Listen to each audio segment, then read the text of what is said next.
Joining us now for the next hour is Jim Rogers, chairman of Rogers Holdings. Great to finally see you in person, and I hope the spread of breakfast is sufficient enough. I will have to say they do a better job in London. Oh my God! Did you hear that, Ross?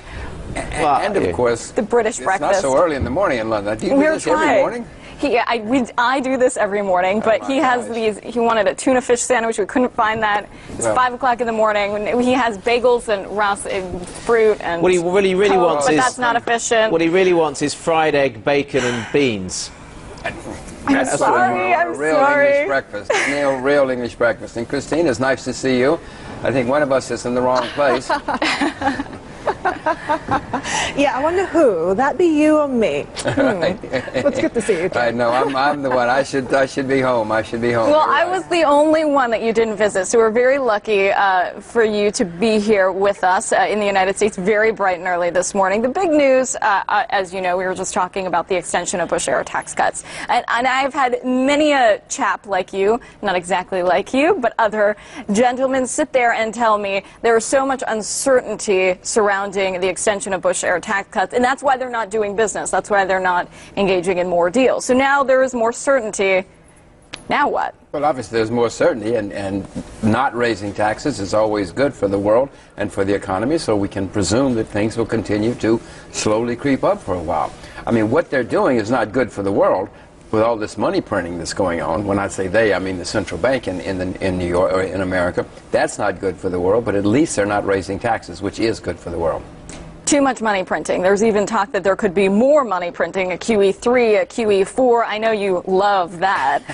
I know there's talk of it. It is dumbfounding, stupefying to me that we have a central bank in the United States that thinks all they have to do is print money. That has never worked anywhere in the world in the long term or the medium term, and yet we have central bankers in America who think that's what they're going to do, because that's all they know. It's unfortunate for the world. Yeah, last time you came on, you said that there is inflation, not on CNBC, but in the real world, you said.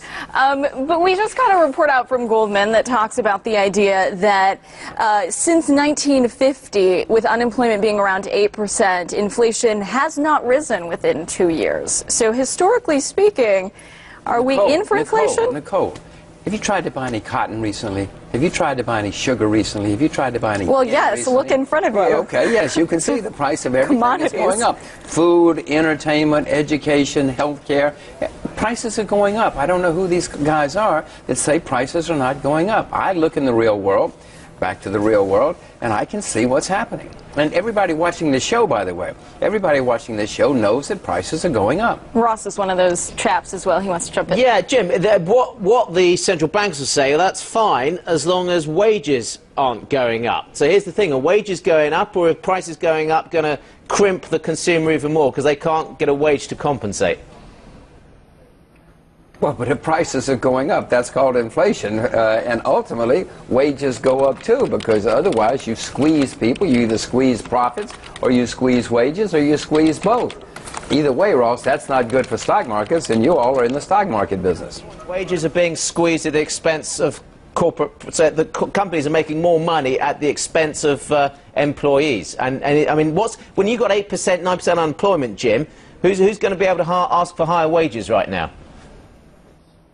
Well, back to the point, some people are getting higher wages, but the main point, Ross, is the way the world works is prices rise, that feeds through into wages or reduced profits. Do you have any other solution? I mean, if the price of tin goes up or the price of cotton goes up, what happens next? Don't prices rise? When you buy a shirt or when you buy food at the supermarket, don't your prices go up? Do you somehow have the ability to pay less than the rest of us just because you work for CNBC? I'm not saying that, Jim. I'm just saying that the way this works is people have less money in their pockets. Household spending is going, disposable household income is going down. You're making my point. You're making my point that what's going on in the world is not good for the world. They're printing money. It's causing inflation. Inflation's going up. People are suffering. Now, when people suffer, one of two things happens. Either the economy gets worse or it works through to wage increases, and that's called more and more inflation. It's a question, of course, because if the economy contracts, is whether that then takes inflation out of the system because people aren't spending any more. This discussion will run. Jim, nice to have you on this morning. We'll heat up a bacon sarnie over here for you. Now, nothing to see here. Move along. That's also the message coming from Brussels this morning, following the decision by Eurozone ministers to make no new moves on the debt crisis. And there are ongoing disagreements, of course, over Eurobonds, with German Chancellor Angela Merkel saying it would go against the German constitution and the Maastricht Treaty. It is our firm conviction that the treaties do not allow joint Eurobonds. That is no universal interest rate. Guy is in Brussels, where he's been looking at the lack of agreement. Guy, at the moment, we've got the ECB in basically doing a holding job on Eurozone peripheral debt. They're in the secondary market. So look, how long do what's the next stage here? We couldn't get agreement at this meeting on where we go. So how long before we get an agreement on what is the way forward? Europe makes decisions when it is in a crisis, so we need another crisis to force another decision. We've just had Ireland. There is an expectation that the EFSF will ultimately have to be expanded. This is the bailout facility, but that won't happen until that next crisis comes along, be that Portugal, be that Spain, or potentially another country. The fund would, at that stage, if it was Spain, need to be expanded. But as we heard from Klaus Regling, the boss of the ESFF, last night, we've heard from the Germans, we've heard from other people as well. At the moment, Ireland is the only one borrowing from it. That process is now underway, and the fund is sufficient to deal with that issue at the moment. So, as you say, move along here and move along, nothing to see. So we're going to have to wait and see for that next crisis to emerge, to see what crisis it is, and ultimately to see the response. But Europe feels, and the Eurozone in particular, feels very divided at the moment. The Germans definitely see things their own way at the moment. They are not thinking about the wider good. They're thinking very much about Germany, the German economy, the German constitution, German public opinion, and that is the critical factor at the moment that is determining pretty much everything when it comes to the European decision-making tree. Jim, I just wanted to get your take on this. Where does Europe need to go next? Do we need a great leap forward in terms of fiscal integration, or do we start to need to think about other options? Well, if you ask me, you need to think about other options. You need to let Ireland go bankrupt. They are bankrupt. Why should innocent Germans or innocent Poles or innocent anybody pay for mistakes made by Irish politicians and Irish banks? That is unbelievably bad morality, and it's bad economics as well. I mean, politicians don't care about morality. But, Guy, they're bankrupt. Let them go bankrupt. Let the bank's shareholders lose money. Let the bank bondholders lose money. Let Ireland reorganize and start over. That's the only thing that's going to work. Propping people up and carrying on lots of zombie banks and zombie companies is not going to work. So Ireland is insolvent. Who else is insolvent, Jim? Oh, God, watch CNBC. You know who's insolvent. Greece is insolvent. You know, Portugal's got a liquidity problem. Spain has a liquidity problem. Belgium has been faking the books for a long time. Italy's been faking the books for a long time. The UK is totally insolvent. I mean, this is a serious problem we have in the West. Somebody's got to deal with it.